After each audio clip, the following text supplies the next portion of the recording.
उधर से आप अपनी हैसियत से कई गुना बढ़ के बात कर लेते हैं ठीक हो कि गया। जी मैं अमेरिका और ईरान की सालिसी करना जा रहा हूं।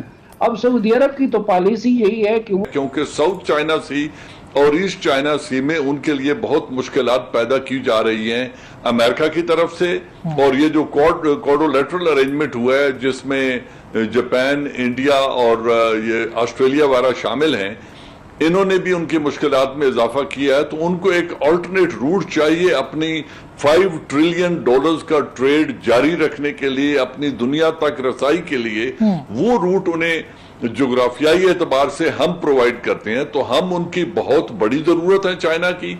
और हमें भी एक वीटो पावर की सपोर्ट चाहिए दुनिया में और यूएन में। और मुआशी एतबार से भी हम अपनी इंडिपेंडेंस की तरफ बढ़ रहे हैं, हम मुआशी तौर पे ग्रो करना चाहते हैं। और ये वो वाहिद कंट्री है जिनके साथ हमने अपनी स्ट्रेटेजिक डायरेक्शन का इंतखाब कर लिया है, जब हम सी पैक और गवादर के पोटेंशियल को ऑप्टिमाइज करना चाहते हैं। लग रहा था कि सारे अंडे हमने चीन के बास्केट में डाल दिए हैं।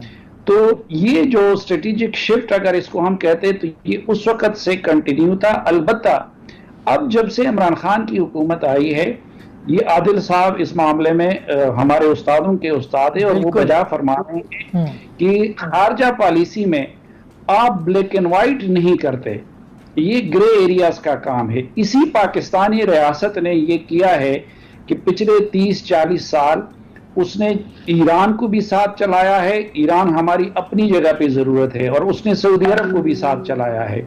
इसी तरह हमने चीन को भी साथ चलाया है और हमने अमेरिका को भी साथ चलाया है। इस हुकूमत ने बदकिस्मती से ये है कि इन मामलात को ब्लैक एंड व्हाइट में लेने की कोशिश की। आप अमेरिका गए, ट्रंप से मिले, हालांकि माजी में भी हमारे हुक्मरान जब भी जाते थे तो अमेरिकी क़यादत की तरफ से उसी तरह रिस्पांस होता था, लेकिन हमने इतने बंगले डाले कि जिस तरह लग रहा था कि हम तो फिर शायद वो कोल्ड वार के दिनों की तरह अमेरिका के दोबारा चले गए, जिसकी वजह से चीन जैसे लोगों को तशवीश पैदा हो जाती है। फिर कभी आप इतने सऊदी अरब की तरफ चले जाते हैं कि ईरान और तुर्की तशवीश में मुब्तला हो जाता है। फिर अगले दिन आप उनको छोड़ के मलेशिया चले जाते हैं, उधर से जो है तुर्की नाराज हो जाता है। तो ये जो हमारी हुकूमत ने इस वक्त हमने ये गलती देखी कि ब्लैक एंड व्हाइट में वो सोचते हैं, ये बात बिल्कुल ठीक है कि चीन और हमारी जरूरतें एक जैसी है। एक नेचुरल अलायंस है, एक कुदरती, एक फितरती एक अलायंस बनता है इस खित्ते के। जो जनरल साहब ने फरमाया कि साउथ चाइना सी में उसके लिए जो मुश्किलात बनी हैं, तो उसके कंटेक्स्ट में उसकी भी ज्यादा जरूरत है। लेकिन इसका मतलब ये नहीं होना चाहिए कि इस वक्त अमेरिका के मुकाबले में चीन आ गया है, लेकिन अभी तक कई चीजों में वो अमेरिका का मुतबादिल नहीं बना है। हमें अमेरिका को भी अपने ऊपर बरहम नहीं करना चाहिए और हमें चीन के एतमाद को भी ठेस नहीं पहुंचाना चाहिए। बहुत इंपॉर्टेंट बात आपने की, लेकिन बातें किसी बात से मेरा इख्तिलाफ नहीं है, सवाए इसके कि लाइन आप इतनी सख्त लगा दे। आपका जो कहना है कि दोस्त का दोस्त दोस्त और दुश्मन का दुश्मन दोस्त, बड़ी अच्छी बात है, लेकिन पहले दोस्त तो बना लेना। इस वक्त तो मुझे नहीं वाज़ेह कि आपका कौन दोस्त है। अमेरिका हमारा कोई दोस्त है? कभी उसने ऐसा जाहिर किया? चीन हाँ ठीक है, हमारे हिमालय से ज्यादा है, लेकिन एक इकोनॉमिक रिलेशन भी है। तो मेरे ख्याल में फॉरेन पॉलिसी में दोस्तियां नहीं होती, फॉरेन पॉलिसी में इंटरेस्ट होते हैं। पाकिस्तान के इंटरेस्ट जो है, जो अच्छा, है वो जाहिर है बिल्कुल, और उसी पे रहना बिल्कुल। लेकिन साफी साहब, जो कश्मीर के मसले के ऊपर अभी स्टेटमेंट दिया था शाह महमूद कुरैशी साहब ने, सोचा समझा स्टेटमेंट था वो, कोई ऐसे ही ऑल ऑफ सडन नहीं हुआ। तो उसके पीछे आपको क्या रीजन नजर आती है? देखिए, ये जो मैं अफरात तफरीद की बात कर रहा था ना, तो वो यही था कि एक तो ये है कि हमारे पास अगर कोई बारगेनिंग चिप था। एक तो सऊदी अरब शायद इतना इंडिया को इन्फ्लुएंस नहीं कर सकता जितना कि अमेरिका कर सकता है।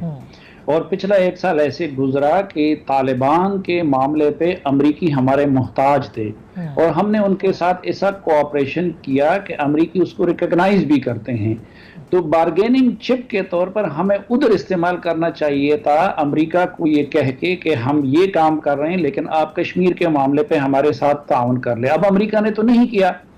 अमेरिका ने कह के भी पहले सालिसी का कह दिया, और फिर जब यूएन पे इमरान खान साहब उनके पास शिकायत लेके गए तो वो मोदी के साथ ह्यूस्टन में हाउडी मोदी में नजर आए, और जिधर उन्होंने एक लिहाज से मोदी के उस मामले को एंडोर्स किया, तो फिर तो कुट्टी हमें, अगर ये तरीका हो तो फिर तो कुट्टी हमें अमेरिका से भी करना चाहिए था कि भाई मैं आपके साथ इस वक्त ये कुछ कर रहा था और आपने इंडिया या कश्मीर के मामले पे हमारा साथ नहीं दिया। यहाँ जो मैं जिस अफरात तफरीद की बात कर रहा हूँ कि पहली बात तो ये है कि पूरे साल में हमारी कोशिश के बावजूद OIC की तरफ से कश्मीर के मामले पे कोई स्टेटमेंट नहीं आया, लेकिन पिछले साल में पहली मरतबा 5 अगस्त को OIC के एक्सपर्ट ग्रुप की के हक में स्टेटमेंट आया, और उसके अगले दिन हमारे वजीर खारजा ने ये कुछ कर दिया। जो मामला उनके साथ बिगड़ा था वो उस अफरात तफरीद की वजह से कि हमारे प्राइम मिनिस्टर साहब UN जा रहे हैं कश्मीर का मुकदमा लड़ने के लिए। पहले उन्होंने तैयब उर्दगान के साथ प्रोग्राम बनाया, उस पर सऊदी नाराज हो रहे थे तो सऊदी अरब चले गए। अब सऊदी अरब में वो क्राउन प्रिंस के जहाज में जाना नामुनासिब था, आप उनके जहाज में गए हैं और उधर एक ऐसा अलायंस बन रहा है जिसको सऊदी अपने खिलाफ समझते हैं, तुर्की, मलेशिया, और आप उसका हिस्सा बन जाते हैं। ये या तो नाफहमी थी उधर से आप अपनी हैसियत से कई गुना बढ़ के बात कर लेते हैं। ठीक हो गया जी, मैं अमेरिका और ईरान की सालिसी करना जा रहा हूँ। अब सऊदी अरब की तो पॉलिसी यही है कि वो किसी तरीके से अमेरिका, अच्छा बिल्कुल, लेकिन अब आगे देखना है ना। अब तो चले एक डायरेक्शन नजर आ रही है, अब तो प्राइम मिनिस्टर ने बड़ा कैटेगोरिकल चीजें जो है वो वाजे भी की है। मैं छोटी सी ब्रेक लूंगी, लेकिन हाल ही में DGISI और आर्मी चीफ भी इस पूरे तनाव के बाद सऊदी अरब गए थे और उनको मनाने की या जो भी कोशिश है वो हुई है। क्या तलखी कम हो सकी है सऊदी अरब और पाकिस्तान के बीच में या नहीं? एक छोटी सी ब्रेक के बाद इस पर बात करेंगे, हमारे साथ रहिएगा। वेलकम बैक नाजरीन, एक दो फिर आपको खुश आमदीद कहते हैं। जना साहब, प्रोग्राम का आखिरी हिस्सा है, कुछ मिनट है। मैं चाहूँगी, एक तो ज़ाहिर है कि तलखी कम जो हुई पैदा सऊदी अरब के साथ, अभी आर्मी चीफ भी गए और DGISI भी गए, तो आपको लगता है कि तलखी कम हुई है या पाकिस्तान ने कन्वे कर दिया है कि हम अपने मफादात के मुताबिक जो है वो अपनी पॉलिसीज़ बनाएंगे? आसमा देखिए, डिप्लोमेसी में मिलिट्री डिप्लोमेसी भी एक बड़ा अहम जुज होती है, और 4-5 ममालिक ऐसे हैं जिनमें मिलिट्री डिप्लोमेसी स्टैंड आउट करती है और बड़ा अहम किरदार अदा करती रही है। चाइना, USA, टर्की और अफगानिस्तान और सऊदी अरेबिया के साथ मिलिट्री डिप्लोमेसी का हमारे कनेक्शन बड़े मजबूत रहे हैं और आज तक हैं। लिहाजा ये उसी तलखी को दूर करने के लिए मैं समझता हूँ हमारी हुकूमत की एक कोशिश थी कि मिलिट्री डिप्लोमेसी को भी एक्सरसाइज किया जाए, और ये जो भी कुछ डिस्टेस्ट पैदा हुआ है इसको बेहतर करने की कोशिश की जाए। फेंसेस को अगर कोई आया है ब्रेक तो उनको मेंट कर दिया जाए। अब कितनी बड़ी कामयाबी इनको हुई है ये आने वाले वक्तों में पता चलेगा कि इनको कोई कामयाबी हुई या नहीं हुई, और अगर हुई है तो किस हद तक तलखी को काम करने में कामयाब हुए हैं। मेरे ख्याल में आगे जाकर वाज़ेह बात हो बिल्कुल। आदिल नजम साहब, आपको क्या लगता है हमारी पॉलिसी? एक तो आपने बताया, लेकिन हमें रीजनल फोकस हमारा ज्यादा होना चाहिए, क्योंकि रशिया, चाइना एंड जो भी पूरे सूरत हाल खित्ते में बन रही है वो हमारे लिए ज्यादा बेहतर नहीं होगा?